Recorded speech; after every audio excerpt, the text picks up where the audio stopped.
I'm Ben Gonzalez, and this is TDI. Every year, thousands of people are sent to the emergency room, and hundreds die from carbon monoxide poisoning. And one source of that poison is improperly used gas powered generators. So today, we're talking to a Houston native, Sheletta Brundidge, who knows from personal experience how dangerous generators can be. And we'll also talk to the Deputy State Fire Marshal, Matt Warren, about some steps to help keep you and your family safe if you do need to use a portable generator. Well, we'll start with Sheletta. Hi, Sheletta. Thanks for being here. Hey, thank you so much for having me. I wish we were talking about something more cheery and pleasant, but it's always be here. Good to be here to educate folks about carbon monoxide poisoning. Definitely. And we're in the middle of the spring season, and hurricane season is right around the corner. Can you please share what happened after Hurricane Laura came ashore last year in Louisiana? Yeah, my family's from Lake Charles, Louisiana. My father was born there. My mother's grandmother was born there. And so our roots run deep in Southwest Louisiana. And so when Hurricane Laura came through, most of our family evacuated. But the matriarch of my father's family, my Aunt Rosa Lewis, she's 80 plus years old. She had Alzheimer's and dementia. And so her daughter and her daughter's husband, who are her caretakers, decided that they would stay behind. They have a generator, they had water, they boarded up the house, they had food.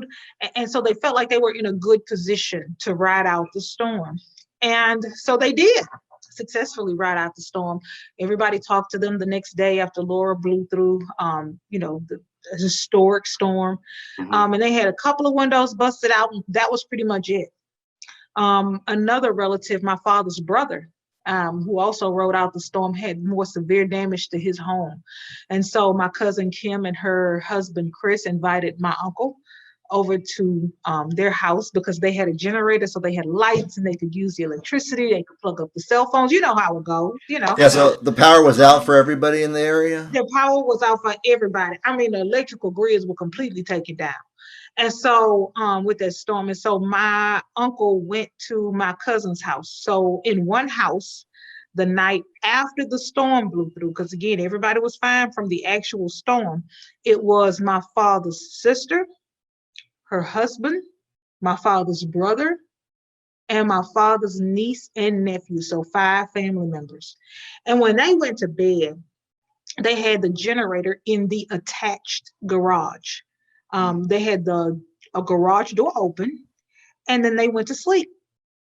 And they never woke up because a strong wind came through, blew the garage door closed, and then the fumes from the generator seeped into the house, and they died from carbon monoxide poisoning. Everybody that was in the home? Everybody that was in the home. 4 of the relatives died immediately, and my uncle-in-law, my aunt's husband, he died just a short time later. Do you know if there was a carbon monoxide detector in the home? There was not a detector in the home, no. Yeah. So, what have you learned about carbon monoxide poisoning since that tragedy last year? I learned that carbon monoxide poisoning is real and it needs to be taken seriously. And we need to educate ourselves and get detectors in our homes. When that happened to my relatives, I had a carbon monoxide detector in my home, but look what I did. I took it out because it was beeping.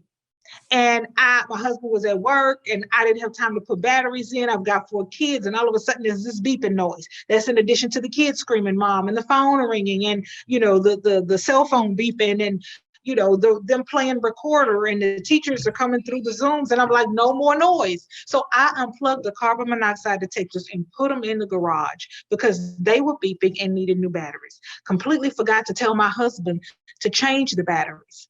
And it wasn't until I lost 5 relatives in one night, 2 generations of my family gone in an instant, that I went into the garage and started digging for those carbon monoxide detectors because they're life saving. I also learned that this silent killer, you're not going to smell anything. Your eyes are not going to start itching. Your skin is not going to start burning. Your nose is not going to feel it. It is deadly. It is silent. It is sneaky. If you're in the house and your house is burning down, somebody may see flames and smoke and may break a window and come and rescue you. The dog might start barking because he sees smoke, or you might start choking from the smoke and wake up. Right. But with carbon monoxide poisoning, you are not going to wake up.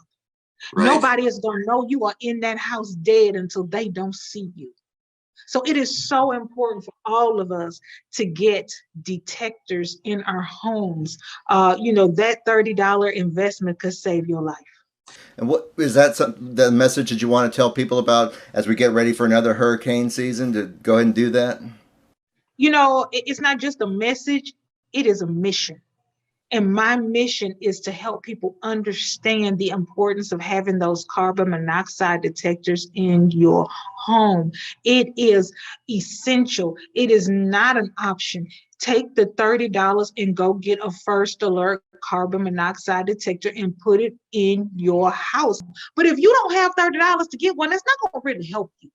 And so my mission is more than education and awareness. I need to make sure that it gets done. And if that means that my family and I have to make a sacrifice, I'd rather send a carbon monoxide detector to your home than a sympathy card. How about that? That's my way of looking at it. There's the bottom line right there. Thank you so much. Thank you so much for being here today, Sheletta. Appreciate it. Let's bring in Matthew Warren. Matt is our Deputy State Fire Marshal. So Matt, if you are planning to use a generator after a power outage, what do you need to do to stay safe? Well, the main things that you want to do if you're going to use a generator is do not use it in your home. Don't actually use it inside your house. There's been instances of people that have done that. And these generators, the gas-powered generators, emit carbon monoxide, which will very quickly fill up in your home. You don't want to use them in any kind of an enclosed space, really. Your garage, anything like that. Best thing to do is use them under some sort of a canopy, somewhere where airflow can push the CO away. Also, a lot of people we see will fill up about anything they can find with gasoline to keep the generator running. I've seen people fill up 5-gallon buckets and things like that. So that's another danger right there. Yes, sir. So you want to make sure you use approved fuel cans and that you store them responsibly. Don't store them around a lot of combustibles and things like that. So now, Matt, if I don't have a generator, and I don't right now, do I still need to have a carbon monoxide detector in my home? It's a good idea to have them in any home that has an attached garage. You start up your car and stuff like that. Also, if you have any fuel-fired appliances in your home, gas water heater, if you have gas heat, gas cooking appliances, even a fireplace, you need to have a CO alarm in your home. Now you mentioned the several gas-powered appliances. Does carbon monoxide only occur when one of those appliances is malfunctioning? I mean, could the gas water heater that we've had for 15 years suddenly start emitting CO? It's a possibility. You want to make sure that if you have gas appliances in your home, that you have them inspected by a certified inspector at least once a year.